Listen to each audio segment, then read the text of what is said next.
సింహరాశి వారు ఎక్కడున్నా సరే అర్జెంటుగా అయితే ఈ వీడియోని చూడండి. 2 పెద్ద శుభవార్తలు అయితే వినబోతున్నారనమాట. ఇప్పుడు కనుక మీరు ఇది వదిలితే మళ్ళీ జన్మలో దక్కించుకోలేరు. కాబట్టి ఈ వీడియోని చివరి వరకు చూస్తేనే మీకు పూర్తి వివరాలు అనేవి తెలుస్తాయి. అసలు వచ్చే అదృష్టాలు ఏంటి, వాటిని దక్కించుకోవడం కోసం ఎలా అలర్ట్గా ఉండాలి, అలాగే జరగబోయే నష్టాలు ఏంటి, ఆ నష్టాలు రాకుండా ఉండాలి అంటే ఎటువంటి జాగ్రత్తలు తీసుకోవాలి, మీ యొక్క లైఫ్ అనేది ఏ విధంగా ఉండబోతోంది, ఇవన్నీ కూడా సింహరాశి వారి గురించి క్లియర్ ఇన్ఫర్మేషన్ని స్వీకరించి మరి ఈ వీడియోలో మీకోసం క్లుప్తంగా వివరించడం అయితే జరిగిందండి. వీడియోని ఎక్కడా కూడా స్కిప్ చేయొద్దు, చివరి వరకు చూడండి. అప్పుడే మీకు పూర్తి వివరాలు అనేవి తెలుస్తాయి. ఇక ఆలస్యం చేయకుండా వీడియోలోకి అయితే వెళ్ళిపోదాం. వీడియోలోకి వెళ్ళే ముందు ఒక చిన్న రిక్వెస్ట్, మొదటిసారి మన ఛానల్లోకి వచ్చినట్లయితే కనుక మన ఛానల్ని సబ్స్క్రైబ్ చేసుకొని ఈ వీడియోకి ఒక లైక్ ఇచ్చి హైప్ ఇచ్చి కింద కామెంట్ సెక్షన్లో ఓం నమ శివాయ అని చెప్పి కామెంట్ చేయడం మాత్రం అస్సలు మర్చిపోవద్దు. సింహరాశి వారిని ఇప్పుడు మనం ప్రస్తుత కాలంలో అంటే గతాన్ని గతహ అని చెప్పి తీసేద్దాము. ఇప్పుడు ప్రస్తుతం 2026వ సంవత్సరంలోకి ఎంటర్ అయిన తర్వాత వీరి యొక్క లైఫ్ అనేది ఏ విధంగా ఉంది అన్న పాయింట్ మనం తీసుకుంటే కనుక కొంచెం అంటే యావరేజ్గా ఉంది అని చెప్పి చెప్పుకోవచ్చు. ఎందుకు ఇంత యావరేజ్గా, లైఫ్ అనేది ఫుల్ అప్ స్టేజ్లోకి ఎప్పుడు వెళ్తుంది, మేము అనుకున్న పనులన్నీ కూడా జరగాలి అంటే ఎలా, అసలు ఏవేవి మమ్మల్ని అనుకున్న పనులు సాధించకుండా చేస్తున్నాయి అంటే కనుక ముందు సింహరాశి వారి గురించి మొదట వాళ్ళ యొక్క మానసిక స్థితి గురించి ప్రస్తుత కాలంలో మనం మాట్లాడుకుందాము. వీరు మొదటి నుంచి కూడా చాలా ధైర్యం గలవారేనండి. ఏది ఏమైనా కూడా అనుకున్నది, మనసులో ఏదైతే అనుకుంటారో అది బయట మొహం మీద చెప్పేస్తూ ఉంటారు. అలాగే ఇలా అనుకున్న మాటలు అనుకున్నట్లు బయట చెప్పేయడం వల్ల వీరికి లీడర్షిప్ క్వాలిటీస్ అనేవి చాలా ఎక్కువగా ఉండటం వల్ల అందరూ కూడా అటువంటి ధైర్యాన్ని చూడలేకపోతారనమాట. మనకి పాజిటివిటీ ఎంత ఉంటుందో అంతకు 2 రెట్లు ఎక్కువగా నెగిటివిటీ కూడా ఉంటుంది. కాబట్టి ఆ యొక్క నెగిటివిటీ కారణంగానే కొన్ని అనుకున్న పనులు అనేవి వెనక్కి వెళ్తున్నాయి అని చెప్పి చెప్పుకోవచ్చు. మరి ఈ అనుకున్న పనులు ఎలా జరగాలి అన్న ఉద్దేశంలోకి మనకి వస్తే, మీరు ఏదైనా కానీ ఒక పనిని తలపెట్టినా, చెయ్యాలి అనుకున్నా, లేదంటే కనుక ఒక నిర్ణయాన్ని ఒక పెద్ద విషయం మీద తీసుకున్నా కూడా 1కి 10 సార్లు ఆలోచించే మానసిక స్థితి మీది. ఆ విధంగా ఆలోచించే క్రమంలో ఏం జరుగుతుంది అంటే కనుక వీరిని అడిగితే బాగుంటుందేమో, లేదా వారిని అడిగితే బాగుంటుందేమో, ఈ నిర్ణయం వారిని అడిగి తీసుకుందామా, అసలు వాళ్ళేం సలహా చెప్తారో వారి గురించి మనం మాట్లాడుకుందాం, ఇలా 1కి 10 సార్లు 10 మందిని అడగటం వల్ల ఏమవుతుంది అంటే కొంతమంది మీ యొక్క ఎదుగుదలని ముందుగానే ఆలోచించుకుంటున్నారు. అబ్బో వీడు ఈ పని చేస్తున్నాడు, లేదా ఈవిడ ఈ పని చేస్తుంది, వీరు ఇందులో సెటిల్ అయితే వీరి లైఫ్ అనేది భలే ఇదిగా మారిపోతుంది, ఇక మనమేం కనిపిస్తాము, ఇక మనమేం లెక్కలో ఉంటాము, వీరికి ఇక డబ్బు ఆదాయం పెరిగిపోతాయి అన్న ఇదితోటి చూసేవాళ్ళు ఎక్కువగా ఉన్నారు ఇప్పుడున్న ఈ సిచ్యువేషన్లో. ఈ యొక్క మీ చుట్టూ ఉండే 10 మందిని గమనించుకున్నట్లయితే 10 మందిలో 9 మంది అలాగే ఉన్నారనమాట. ఈ యొక్క 9 మంది ఏమవుతుంది అంటే, ఇప్పుడు మన దగ్గర ఒక 10 రాళ్ళు ఉన్నాయి, మనం ఒక ఆకుకి గురి చూసి కొడతాము. 10 మందిలో అంటే 10 రాళ్ళు తీసుకొని మనం కొట్టినప్పుడు 9 రాళ్ళు కింద పడిపోయినా ఒక్క రాయినా కూడా తగులుతుందిగా. ఆ యొక్క 9 మందిలో ఎవరో ఒకళ్ళ ఏడుపు అనేది తగులుతుంది.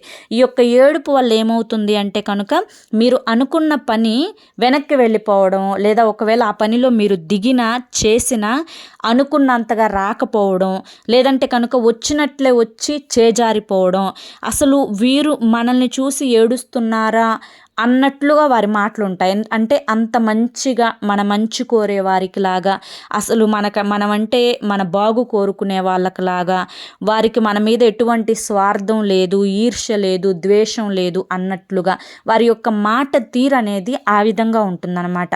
కాబట్టి అందరినీ అంత గుడ్డిగా నమ్మకండి. చేసే పనిని మీ కుటుంబంతో సమక్షించుకొని మీ కుటుంబం వరకు చెప్పుకోండి. ఆ చెప్పుకున్న పనిని ఒకటికి 10 సార్లు మీరే ఆలోచించుకొని దిగండి. అది కూడా ఓవర్గా ఆలోచించొద్దు. అసలు ఇటు లాభం వస్తుందా, నష్టం వస్తుందా, ఏదైతే అదవుతుంది, ఎందుకైనా కానీ నేను సిద్ధమే అన్నట్లుగా దిగండి. దానికోసం కష్టపడండి. ఒకవేళ కష్టపడేదైతే మనం కష్టపడవచ్చు, ఒకవేళ కొన్ని విషయాలు కొన్ని పనులు మన చేతుల్లో కూడా ఉండవు. అటువంటిది ఏంటి అంటే కనుక మనకు తెలియకుండానే కొన్నిసార్లు మన చేయి జారిపోతూ ఉంటాయి. అటువంటప్పుడు ఏం తెలుసుకోవాలి అంటే బాధపడకుండా ఉండటం తెలుసుకోవాలి. మనిషి సింగిల్గానే ఈ భూమి మీదకి వస్తారు. ఈ ఒక్క విషయం ప్రతి ఒక్కరూ కూడా అంగీకరించవలసిన, ఒప్పుకోవలసిన పచ్చి నిజం అన్నమాట. ఈ భూమి మీదకు వచ్చేటప్పుడు ఎవ్వరూ మనకి తోడు రారు. వస్తా మనమేం డబ్బు తీసుకొని రాము. ఉన్నోళ్ళ కుటుంబంలో పుడతామో, లేనోళ్ళ కుటుంబంలో పుడతామో అది దైవ నిర్ణయం.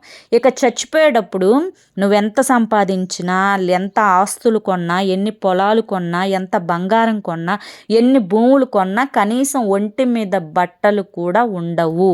అలాగే వెళ్ళిపోవాల్సి వస్తుంది. అటువంటి ఈ చిన్న జీవితంలో దేవుడంట మనకి జన్మనిచ్చేటప్పుడు, ఈ మాట ఎందుకు చెప్తున్నాను అనేది మీకు చివరి వరకు వింటే తెలుస్తుంది. అసలు ఈ రాశిలో ఈ పాయింట్ ఎందుకు వచ్చింది అనేది కూడా మీకు చివరి వరకు వింటే తెలుస్తుంది. దేవుడంట మనకి జన్మనిచ్చేటప్పుడు, అరే నీకు ఊరికే జన్మనిస్తున్నాను, నువ్వు ఈ జన్మని సరదాగా గడిపిరా, ప్రశాంతంగా గడిపిరా వెళ్ళి.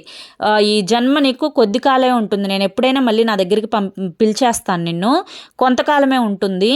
ఈ యొక్క జన్మలో లేనిపోని బంధాలు పెట్టుకోమాకు, లేనిపోయిన వాళ్ళని ప్రేమించటాలు పెట్టుకోమాకు, డబ్బు మీద ఆశ పెట్టుకోమాకు, ఆస్తుల మీద నువ్వు ప్రేమను పెంచుకోమాకు, బంధుత్వాల మీద లేనిపోని ఎమోషన్స్ పెంచుకోమాకు. వీటన్నింటిని పెంచుకుంటే చివరికి నువ్వు ఏ స్థితిలో ఉన్నా కూడా వాటన్నింటిని తెంచుకొని ఒంటరిగా మళ్ళీ నా దగ్గరికి రావాల్సిందే అని చెప్పి ముందుగానే దేవుడు పంపిస్తాడంట. కానీ ఇక్కడ భూమి మీదకి వచ్చిన తర్వాత మనిషికి ఊహ తెలిసిన తర్వాత ఆశ, ప్రేమ, మళ్ళీ ఎదుటి వారిని గుడ్డిగా నమ్మటం, మోసపోవటం, మోసం చేయటం, అసూయలు పడటం, ద్వేషాలు పడటం, ఆస్తుల కోసం కొట్టుకోవటాలు, చంపుకోవటం ఎన్నో జరుగుతూ ఉంటాయి. కానీ చివరికి వెళ్ళిపోవాల్సిందే, ఉండరు ఇక్కడ ఎవరు. కాబట్టి మన దగ్గరికి వచ్చింది ఏదైతే ఉందో అది శివప్రసాదం. మనకి దూరమైపోయేది ఏదైతే ఉందో అది శివార్పితం. ఈ ఒక్క పచ్చి నిజం తెలుసుకుంటే లైఫ్ని మనం మరొక కోణంలో చూడొచ్చు. ఈ యొక్క మరొక కోణంలో చూసినప్పుడు అసలు మనకి ఎటువంటి ఆలోచనలు ఉండవు, ఎవరి మీద ఏ ఎఫెక్షన్స్ ఉండవు. అలాగే డబ్బు మీద కూడా ఎటువంటి ఆశ అనేది ఉండదు. బ్రతకడానికి కావాలి డబ్బు, ఎంతవరకు కావాలో అంతవరకు. కొంతమంది ఆశగా సంపాదించుకోవచ్చు, కాదు అనట్లా. కానీ నిన్ను నువ్వు కష్టపెట్టుకునేంత, నిన్ను నువ్వు మోసం చేసుకునేంత, నీకు నువ్వు అపకారం చేసుకునేంత, నీకు నువ్వు రోగాలు తెచ్చుకునేంత అవసరం లేదని చెప్తున్నా. ఇక సింహరాశి వారికి ఇప్పుడు ప్రస్తుత కాలంలో కొన్ని గ్రహాల యొక్క స్థితిగతులలో, ముఖ్యంగా శుక్ర గ్రహం యొక్క స్థితిగతులలో మార్పుల వల్ల మీకు ముఖ్యంగా జరుగుతున్నది ఏంటి అంటే కనుక మానసికమైన ప్రశాంతత అనేది కొంచెం లోపిస్తుంది. అతి ఆలోచన అంటారు కదా, ఓవర్ థింకింగ్ అంటారు కదా, ఓవర్ థింకింగ్ అనేది కొంచెం ఎక్కువైంది. ప్రతి చిన్న విషయాన్ని కూడా భూతద్దంలో చూడటం మొదలుపెట్టారు. పైకి గంభీరంగా కనిపించిన మనసు మీది వెన్నపూస లాంటిది. పైకి కనిపించే అంత గంభీరంగా మీ మనసు ఉండదు. కొంచెం ధైర్యం ఎక్కువగానే కనిపిస్తుంది. కానీ మీ కుటుంబ విషయానికి వస్తే, మీ విషయానికి వస్తే కొంచెం ధైర్యం అనేది చాలా తక్కువ అని చెప్పుకోవచ్చు. అయినప్పటికీ ఎన్నో ప్రాబ్లమ్స్ని పడ్డారండి మీరు లైఫ్లో, ఎన్నో స్ట్రగుల్స్ని అనుభవించారు. ఈ యొక్క జీవితం అనే ఈ యొక్క పాఠశాలలో వ్యక్తుల నుంచి కానీ, లేదంటే పరిస్థితుల నుంచి కానీ మీకు ఎన్నో గుణపాఠాలు అనేవి ఎదుర్కొన్నారు. అసలు మనుషులు వేటి కోసం మన దగ్గరికి వస్తారు, ఏం ఆశించడానికి వస్తారు, ఏం కోరుకుంటున్నారు మన దగ్గర నుంచి అని ముందుగానే వారి యొక్క ముఖ స్థితిని చూసి అంచనా వేయగలిగే తెలివితేటలు మీలో ఉన్నాయి. కాబట్టి మోసపోయి చాలా వరకు కూడా మేల్కొన్నారు. ఇప్పటికీ ఇకపై మోసపోకుండా ఉండటానికి కూడా మిమ్మల్ని మీరు సిద్ధపరచుకున్నారు. ఏది ఏమైనప్పటికీ కూడాను ఆ ఈశ్వరుడు ఒక కష్టాన్ని ఇచ్చారు అంటే కనుక తట్టుకోగలిగిన వారికి మాత్రమే ఇస్తారు, లేదా దాని నుంచి ఏదన్నా నేర్చుకోవడానికి మాత్రమే ఇస్తారు. కాబట్టి మీరు ఏదో నేర్చుకున్నారు, అది మీకు భవిష్యత్తులో ఉపయోగపడుతుంది. ఉపయోగించాల్సిన టైంలో దాన్ని ఉపయోగించాలి. ఇక మీరు వినబోతున్నటువంటి 2 శుభవార్తలు అని నేను చెప్పాను కదా, అందులో మొదటి శుభవార్త ఏంటి అంటే కనుక ముఖ్యంగా మీకు ఏదైతే ఆస్తులు ఉన్నాయో, ఒక ఇల్లు కానివ్వండి, లేకుంటే కనుక ఎక్కడన్నా మీరు పెట్టుబడి పెట్టిన దగ్గర కానివ్వండి, లేకుంటే కనుక ఏదన్నా భూమి అయినా కానివ్వండి, లేదంటే మీ దగ్గర ఉన్న బంగారం అయినా, ఇప్పుడు బంగారం విలువ ఎటు పెరిగిపోతుంది లెక్క, మీరు చెప్పేది ఏంటక్క అని చెప్పి అనొచ్చు మీరు నన్ను. కాకపోతే చెప్తున్నాను, లేదంటే మీరు బంగారాన్ని తీసేసుకోండి, ఎటు పెరుగుతుంది, అది అందరికీ తెలిసిన విషయమే. కాకపోతే ఒక ప్రాపర్టీ అనేది ఏదైతే ఉందో ఆ ప్రాపర్టీకి మీరు ఎంతైతే ఎక్స్పెక్టేషన్స్ పెట్టుకున్నారో ఆ ఎక్స్పెక్టేషన్స్కి రీచ్ అయ్యే విధంగా అది సేల్ అవ్వబోతుంది. అది మీకు ఒక గుడ్ న్యూస్ అనమాట. ఎందుకు గుడ్ న్యూస్ అంటే కనుక చాలా రోజుల నుంచి అది వెళ్తుందో లేదో, మేము కొనేటప్పుడు చాలా ఈజీగా కొనేసేసాము, అమ్మేటప్పుడు మాకు చుక్కలు కనిపిస్తున్నాయి, ఎవ్వరు కొనడానికి ముందుకు రావడం లేదు, రాంగ్ స్టెప్ వేసామా రైట్ స్టెప్ వేసామా, ఇది కరెక్టేనా కాదా అని చెప్పి రకరకాలుగా మీరు ఆ ప్రాపర్టీ గురించి ఆలోచించారు. ఇప్పుడు సేల్ అవ్వబోతుంది. అది మీకు ఒక గుడ్ న్యూస్ అనమాట. ఒక బరువు దిగినట్లుగానే ఫీల్ అయిపోతారు. ఇది మీకైతే మాత్రం 100% గుడ్ న్యూస్ అని చెప్పి చెప్తాను. ఇక రెండవ శుభవార్త ఏంటి అంటే కనుక, ఇప్పటి వరకు ఏదైతే మీ యొక్క వృత్తి, వ్యాపారం, ఉద్యోగం, చిన్న బిజినెస్ అయినా పెద్ద బిజినెస్ అయినా ఏదైతే ఉందో దాని యందు మీకు ₹1 పెట్టిన దగ్గర ₹2, ₹3 మాత్రమే వచ్చాయి. కొంచెం కష్టం ఎక్కువ పడితే మీకు ధనలక్ష్మి అనేది ఎక్కువగా మీ ఇంట అడుగు పెట్టబోతోంది. మీకు ధన ద్వారాలు తెరుచుకోబోతున్నాయి. శుక్రగ్రహ అనుగ్రహం వల్ల మీ యొక్క జీవితంలో లక్ష్మీ కటాక్షం అనేది ఎక్కువగా కనిపించబోతోంది. కాబట్టి ముఖ్యంగా మీరు చేసే పని యందు అన్ని లేనిపోని ఆలోచనలు, అనవసరమైన ఆలోచనలు, వేరే పిచ్చి పిచ్చి ఆలోచనలు, టైం వేస్ట్ చేసుకునే పనులన్నీ తీసి పక్కన పడేసేసి మీరు చేస్తున్న పని యందు కొన్ని డౌన్స్ ఉంటాయి. అసలు ప్రతిసారి సక్సెస్ అవుతామా, ప్రతిసారి కోట్లు వస్తాయా, మాకు లక్షలు వస్తాయంటే లక్షలు కోట్లు వస్తాయని చెప్పి నేను చెప్పట్లా ఇక్కడ. కాకపోతే కష్టానికి తగినట్లుగా మీరు ఊహించినంత ప్రతిఫలం, మీరు ఇప్పుడు ఒక మొక్కజొన్న కండే ఉందనుకోండి, ఆ మొక్కజొన్న కండికి మీరు ఎంత ఎక్స్పెక్ట్ చేస్తారు? 1,00,000 రావాలని ఎక్స్పెక్ట్ చేస్తారా? ఎక్స్పెక్ట్ చేయరు కదా. ఆ మొక్కజొన్న కండికి దాన్ని మీరు ₹3 కొనుక్కొచ్చారు, ₹10 అమ్మాలి అని చెప్పి అనుకుంటారు. అలా ₹10 అమ్మాలి అనుకున్నది ఒక ₹15 అమ్ముతారనమాట. సో దానివల్ల మీకు అట్లా లాభం వస్తుంది, కానీ దాన్ని ₹1,00,000 అమ్మలేరుగా. అలా ఎప్పుడు కూడా అతి నేను చెప్పను, కరెక్ట్గా ఉన్నది ఉన్నట్లు చెప్తున్నాను. కానీ దాన్ని కష్టపడి ఆ మొక్కజొన్న కండి అమ్మటానికి మీరు చెప్పే మాటలు, మీరు ప్రవర్తించే వ్యాపార విధానం, ఆ తెలివితేటలను బట్టి మీకు ఇంకొక రూపాయి అదనంగా వచ్చే అవకాశం అయితే కనిపిస్తుంది. కాబట్టి లక్ష్మీదేవి యొక్క అనుగ్రహం మీకు కలగబోతోంది. ఎప్పుడైనా లక్ష్మీదేవి కటాక్షం కోసం ఎవరైనా చేస్తారు ఏ పనైనా, కానీ మీకు ఆ అవకాశం ఇప్పుడు వచ్చింది కాబట్టి దక్కించుకోవడం కోసం మీ యొక్క తెలివితేటలను ఉపయోగించుకునే ప్రయత్నం అయితే ఖచ్చితంగా చేయండి. ఇక ముఖ్యంగా సింహరాశి వారికి నరదిష్టి చాలా ఎక్కువ అండి. ఎందుకంటే వీరు చూడటానికి చాలా అందంగా ఉంటారు. ఇటు ఆడవాళ్ళని చూసుకున్నా మగవాళ్ళని చూసుకున్నా ముఖ్యంగా మాటలతోటి ఎదుటి వ్యక్తులను చాలా ఈజీగా పడేస్తారనమాట. మాట తీరు చాలా లక్షణంగా ఉంటుంది. మనుషులు కూడా చాలా చక్కటి వాళ్ళు, శిరోజాలు కూడా చాలా బాగుంటాయి. ఇక కళ్ళు అయితే వీళ్ళ కళ్ళతోటే శాసించే అంత కెపాసిటీ ఉంటుందన్నమాట. కాబట్టి వీరి యొక్క మాట తీరుని బట్టి, చలాకీతనాన్ని బట్టి, వీరి యొక్క దుడుకుతనాన్ని బట్టి, వీరి యొక్క అందాన్ని బట్టి కొంచెం అవతలి వారు వీరి మీద ఈర్ష్య, అసూయ, ద్వేషం అనేవి చూపిస్తూ ఉంటారు. వీటి వల్ల ఏంటి అంటే కనుక హెల్త్ ప్రాబ్లమ్స్ ఉంటాయి వీళ్ళకి. మగవాళ్ళకు చూసుకున్నా ఆడవాళ్ళకు చూసుకున్నా గ్యాస్ట్రిక్ ప్రాబ్లం అని చెప్పి, అంతేకాకుండా కొంచెం మైగ్రేన్ సమస్య, అలాగే కీళ్ళ వాతం, ముఖ్యంగా మోకాళ్ళ నొప్పులతోటి బాధపడటం, నడుముల నొప్పులతోటి బాధపడటం, పొద్దున పూట ఉన్నటువంటి ఎనర్జీ అనేది సాయంత్రం పూటకి డౌన్ అయిపోతూ ఉండటం, ఏదో కోల్పోయినట్లుగా కొంచెం డిప్రెషన్లోకి వెళ్తూ ఉండటం, ఇవన్నీ కూడా నరదిష్టి వల్లే కలుగుతాయి. మీకు తెలియదు ఇవన్నీ నరదిష్టి వల్లే కలుగుతున్నాయా అని చెప్పి.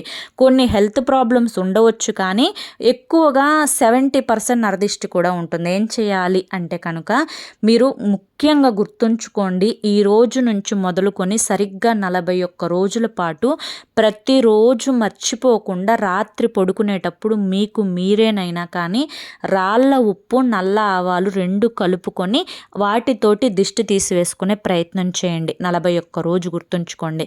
మీరు బయటకు వెళ్ళేటప్పుడు ముఖ్యంగా పొలిమేర దాటి వెళ్ళేటప్పుడు జేబులో ఒక నిమ్మకాయను పెట్టుకొని వెళ్ళండి. ఇంటికి వచ్చిన తర్వాత అదే నిమ్మకాయతోటి తలపై భాగంలో ఎడమ చేతి వైపు 3 సార్లు, కుడి చేతి వైపు 3 సార్లు దిష్టి తీసివేసుకొని దూరంగా విసిరి పడేసి కాళ్ళు చేతులు మొహము కడుక్కొని లోపలికి రండి. ఖచ్చితంగా బయటికి వెళ్ళేటప్పుడు సింధూరాన్ని నుదుటిన పెట్టుకొని వెళ్ళండి. ఆడవాళ్ళైనా కానీ మగవాళ్ళైనా కానీ.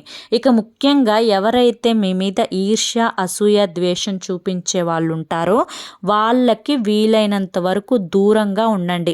ఒకవేళ అందరూ కలిసి ప్రయాణించాల్సిన పరిస్థితి వచ్చినప్పుడు మీరు అవాయిడ్ చేసి వెళ్ళే ప్రయత్నం చేయండి. అలాగే ఎవరి దగ్గర కూడా మీ యొక్క గొప్పలు కానీ మీరు సంపాదించిన డబ్బు గురించి కానీ మీ యొక్క ఆస్తుల గురించి కానీ ఇంకా ఏ ఇతర విషయాలు కూడా చెప్పకండి. దీనివల్ల చాలా వరకు కూడా మీరు నరదిష్టి నుంచి బయటపడవచ్చు. అలాగే నిత్యం ఇంట్లో దీపారాధన చేసుకునే ప్రయత్నం చేయండి. కాస్తంత బిజీగా ఉంటారు, చేసే పనుల మీద కొంచెం ఎఫర్ట్స్ అనేవి ఎక్కువగా పెట్టడంతో మీరేంటంటే కొంచెం రోజు దీపారాధన చేసుకోవడానికి మీకు ఆ యొక్క టైం అనేది అంటే టైం దొరికినా కూడా పర్లేదులే ముందు ఇవి చేసుకోవాలి కదా అన్నట్లుగా ఉంటారు. కానీ మీకు అలా ఆ యొక్క ఊహ అనేది రావటానికి కూడా కారణం ఆ నరదిష్టేనండి. కొంచెం మార్చుకునే ప్రయత్నం చేయండి. ఇంట్లో నిత్యం దీపారాధన చేసుకుంటూ ఉండండి. దానివల్ల చాలా వరకు కూడా మీకు మంచి జరుగుతుందన్నమాట. అలాగే ప్రతి అమావాస్య రోజు ఒక నిమ్మకాయని తీసుకొని ఆ నిమ్మకాయని నిలువుగా కోసి గడపకి 2 పక్కలా పెట్టి పసుపు కుంకుమ వేసి రెండిటి మీద ముద్ద కర్పూరాలను పెట్టి వెలిగించండి. దీనివల్ల ఇంటికి ఉన్న నరదిష్టి కూడా చాలా వరకు తగ్గిపోతుంది. ఇక కుటుంబ పరంగా చూసుకుంటే కుటుంబంలో కొన్ని చిన్న చిన్న గొడవలు ఉన్నాయి. అప్పుల పరంగా కొంచెం ఇబ్బందులు పడుతున్నారు, ఆర్థిక ఇబ్బందులు పడుతున్నారు, అనుకున్న పనులు కొంచెం లేట్ అవ్వడం వల్ల ఇబ్బందులు పడుతూ ఉన్నారు. ఇకపై ఈ ఫిబ్రవరి నెల నుంచి కొంచెం అన్నీ కూడా సెటిల్ అయిపోతాయి. కాస్తంత ఓర్పుగా ఉండండి. కొంచెం ఆవేశాన్ని కంట్రోల్ చేసుకోండి. కోపాన్ని తగ్గించుకునే ప్రయత్నం చేయండి. దీనివల్ల చాలా వరకు కూడా మీ లైఫ్లో గొప్ప చేంజెస్ అయితే చూస్తారు.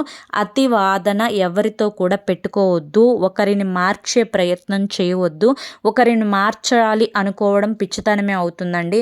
ఒక తాగుబోతుని మార్చడం ఎంత అవివేకమో అలాగే ఒక మూర్ఖపు మనిషిని మార్చడం కూడా అంతే అవివేకం అవుతుంది. కాబట్టి ఎట్టి పరిస్థితులలో కూడా ఎదుటి వ్యక్తులను మార్చే ప్రయత్నం కోసం మీరు పోరాడకండి, పోరాడి అలసిపోకండి. ఆ విషయాన్ని గుర్తుంచుకోండి. అలాగే ముఖ్యంగా భార్యాభర్తల మధ్య కూడా చిన్న చిన్న మనస్పర్ధలు వచ్చే అవకాశం అయితే ఉంది.